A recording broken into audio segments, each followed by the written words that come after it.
Hello students, welcome to in my channel smart study. Students, आज हम directorate of education की तरफ से दी जाने वाली वर्कशीट नंबर 15 करेंगे, जो कि क्लास 8 की है और सब्जेक्ट है साइंस। ये वर्कशीट 20 नवंबर 2020 की है। तो आइए शुरू करते हैं आज की वर्कशीट शुरू करने से पहले प्लीज़ मेरे चैनल को सब्सक्राइब कर दीजिए। तो आइए देखते हैं आज की worksheet chemical properties of non metal. Today we will learn about chemical properties of non metals. बेटा, आज की वर्कशीट में हम नॉन मेटल के केमिकल प्रॉपर्टीज़ के बारे में देखेंगे। पिछली वर्कशीट में हमने मेटल्स की केमिकल प्रॉपर्टीज़ के बारे में पढ़ा था। तो आइए देखते हैं आज की वर्कशीट में reaction with oxygen. Non metals react with oxygen and produce non metal oxide. Non metal plus oxygen, non metal oxide. तो देखो क्या कहा गया है, जब नॉन मेटल के ऑक्सीजन के साथ में रिएक्शन करवाई जाती है तो नॉन मेटल ऑक्साइड बनता है। When sulphur is burn in presence of oxygen it react with oxygen and produce sulphur dioxide. देखो क्या कहा गया है कि जब सल्फर की ऑक्सीजन के साथ में रिएक्शन करवाई जाती है, सल्फर S और ऑक्सीजन को हम O2 से सिंबल करते हैं। जब सल्फर और ऑक्सीजन की रिएक्शन करवाई जाती है तो सल्फर डाइऑक्साइड SO2 बनता है। ठीक है। व्हेन सल्फर ऑक्साइड गैस, अब ये sulphur dioxide gas is dissolve in और mix with water in produce sulphurous acid. देखो क्या कहा गया है, जब सल्फर डाइऑक्साइड की वाटर के साथ में रिएक्शन करवाई जाती है तो सल्फरस एसिड बनता है, सल्फ्यूरिक एसिड बनता है, सल्फ्यूरस एसिड बनता है। सॉरी बच्चे। अब देखो क्या कहा गया है यहाँ पे, एक सेकेंड। देखो पहले क्या किया, सल्फर की हमने रिएक्शन करवाई है ऑक्सीजन के साथ में, तो ये कंबाइन होकर इसने क्या बनाया, सल्फर डाइऑक्साइड। ठीक है। अब सल्फर डाइऑक्साइड की रिएक्शन जब वाटर के साथ में H2O के साथ में करवाई गई है तो सल्फ्यूरस एसिड बनता है। देखो सल्फ्यूरस एसिड कैसे बनेगा बेटा, देखिए फर्स्ट ये हमने H लिख दिया, H2 लिख दिया। ठीक है। उसके बाद हमने S लिख दिया इस तरह से। अब देखो O2 यहाँ पे और एक O यहाँ पे, तो क्या बन गया O3। तो ये क्या हो जाएगा, सल्फ्यूरस एसिड। ठीक है स्टूडेंट। तो इस तरह से सब जब ऑक्सीजन के साथ क्रिया करवाई तो सल्फर डाइऑक्साइड, जब सल्फर डाइऑक्साइड की क्रिया H2O के साथ में करवाई तो क्या बना, सल्फ्यूरस एसिड H2SO3। ये फॉर्मूले भी आपको याद करने होंगे। इसी तरह देखिए, जब कार्बन की रिएक्शन ऑक्सीजन के साथ करवाई तो कार्बन डाइऑक्साइड बना। डाई मतलब कि दो, ऑक्सीजन यहाँ पे कितने हैं, दो, तो कार्बन डाइऑक्साइड। अब कार्बन डाइऑक्साइड की रिएक्शन जब वाटर के साथ कराई तो कार्बोनिक एसिड बनेगा। तो आइए देखते हैं कैसे बना बेटा। देखो जब कार्बन की जब रिएक्शन ऑक्सीजन के साथ करवाई, सी की रिएक्शन जब O2 के साथ करवाई तो बहुत इजीली कार्बन डाइऑक्साइड। देखो डाई का यूज़ क्यों किया गया, क्योंकि ऑक्सीजन दो है, तो कार्बन डाइऑक्साइड। ठीक है।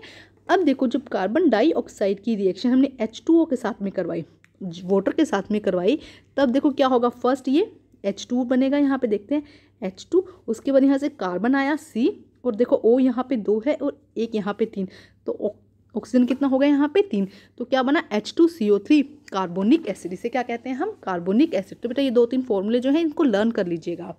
ठीक है, किस तरह से बना मैंने समझा दिया आपको। कंबाइंड होके H2C फिर O3। अब देखते हैं नेक्स्ट क्या लिखा गया बेटा वर्कशीट में। Nature is non metal oxide with the help of an activity let us find the what ever the nature of the oxide of non metal is acidic और बेसिक। तो बेटा जो नॉन मेटल के oxides हैं उनका जो nature है वो एसिडिक है या बेसिक है, इसके लिए हम एक एक्टिविटी करते हैं। We need carbon, coal, red and blue litmus paper, indicator, glass jar. हमें क्या क्या चाहिए, कार्बन चाहिए, मतलब कोल चाहिए, कोयला चाहिएगा, इसके लिए हमें red and blue litmus paper चाहिएगा इंडिकेटर के लिए, और ग्लास जार चाहिएगा। तो देखो करना क्या है, burn a small piece of coil after 2-3 minutes, place jar the inverted position on it, collect the gas involved in the reaction, add some amount of water in this jar, close it and lid, shake the jar in order to mix and dissolve the gas collected in the water। देखो क्या कहा गया, बहुत आसान है, इसे समझते हैं। देखो क्या कहा गया कि कोल लेना है आपको, कोयला लेना है और उसको थोड़ा सा बर्न करना है, जला देना है। अब जब आप जलाएंगे तो उसमें से क्या निकलेगा, गैस निकलेगी, धुआं निकलेगा। तो इसके ऊपर आपको क्या करना है, एक इन्वर्टेड पोजीशन में आपको गैस जार रख देना है, एक ग्लास रख देना है कवर करने के लिए। जो जितनी भी गैस होगी वो इसके अंदर कलेक्ट हो जाएगी। यहाँ से जो कोल से जितनी भी गैस निकली है, धुआं निकला है, वो क्या होगा, यहाँ पे कलेक्ट हो जाएगा। अब कुछ समय के लिए इसको ऐसे ही छोड़ देना है, कुछ समय के बाद इसे लेना है, इसको सीधा करना है, उसको लीड कर देना है, मतलब कवर कर देना है। तो जितनी भी गैस है वो इसके अंदर रह जाएगी। अब कुछ वाटर इसके अंदर डालना है और एक क्या बनाना है, सोल्यूशन बनाना है। थोड़ा सा वाटर डाल के गैस को क्या करना है, वाटर के अंदर मिक्स करना है। ठीक है, इतना समझ में आया। अब दोबारा रीड करो इसको एक बार, देखो। Burn a small piece of coal after 2 or 3 minutes, place glass jar in inverted position and collect the gas involving in the reaction, Add some amount of water in this jar and close its lid. Shake the jar order to mix and dissolve the gas collected in with the water. अब next देखो क्या करना है. Now test the mixture first with the blue litmus and then with red litmus. अब हमें blue litmus और red litmus paper के साथ में, जो कि क्या होता है, एक इंडिकेटर होते हैं, एसिडिक और बेसिक बताते हैं, उसके साथ में हमें क्या करना है, टेस्ट करना है. We observe that mixture water and gas in the jar turn blue litmus to red.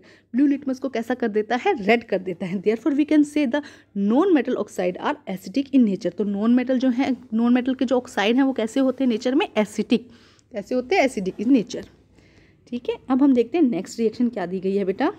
देखिए नेक्स्ट, आइए अब हम करते हैं नेक्स्ट रिएक्शन विद वाटर. ठीक है, generally non metal do not react with water. जो जनरली जो नॉन मेटल्स हैं वो वाटर के साथ में रिएक्ट नहीं करते. Some non metal are very reactive in air. कुछ नॉन मेटल्स हैं जो एयर के साथ बहुत ज़्यादा रिएक्टिव होती है. So some non metal are store in water. तो इसलिए कुछ जो नॉन मेटल्स हैं उनको हम किस में रखते हैं, स्टोर करके कहाँ रखते हैं, वाटर के अंदर. तो इसका एग्जाम्पल दिया गया phosphorus. Phosphorus is a very reactive non metal. It catch fire in expose to air. To prevent the contact phosphorus with the atmospheric oxygen, it is stored in water. देखो बेटा बहुत important है ये. क्या कहा गया है कि जो फॉस्फोरस है वो क्या होती है, बहुत ज़्यादा रिएक्टिव होती है, ऑक्सीजन के साथ बहुत जल्दी से क्या करती है, रिएक्शन करती है. तो अगर उसे हम खुला छोड़ देंगे तो एटमॉस्फेयर में कितनी ऑक्सीजन है आपको पता ही है. तो जैसे अगर हम खुला छोड़ देंगे तो फटाफट आग पकड़ लेता है. तो उसे एयर से कांटेक्ट से बचाने के लिए उसे कहाँ रखा जाता है, वाटर, स्टोर किया जाता है उसको वाटर के अंदर. ठीक है स्टूडेंट, तो देखो एक बार फिर देखते हैं. It is a very reactive non-metal. It catch fire. It exposed to air. To prevent the contact of phosphorus with the atmospheric oxygen, it is stored in water. Next देखिए सी के रिएक्शन विद एसिड.